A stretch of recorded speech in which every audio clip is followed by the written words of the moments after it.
বড়খালার Jatinga valley চা বাগান এলাকার কাতলাছড়ায় জাটিঙ্গা নদী থেকে এক অপরিচিত পচাগলা মৃতদেহ উদ্ধার, চাঞ্চল্য এলাকায়।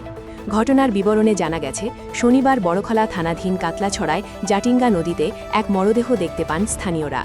সঙ্গে সঙ্গে জাটিঙ্গা ভ্যালি চা বাগান ম্যানেজার বড়খলা থানায় খবর দেন। খবর পেয়ে বড়খলা থানার সাব ইন্সপেক্টর সৌরভ বরদলৈ দলবল নিয়ে ঘটনাস্থলে উপস্থিত হয়ে মরদেহ উদ্ধার করে ময়নাতদন্তের জন্য শিলচর মেডিকেল কলেজ হাসপাতালে প্রেরণ করেন। পুলিশ মরদেহ উদ্ধার করলেও দেহ পচা থাকার কারণে শনাক্ত করা যায়নি। ময়নাতদন্তের পর মৃতদেহটি শিলচর মেডিকেল কলেজের ৭২ ঘণ্টা মর্গে রাখা হবে জানা গেছে।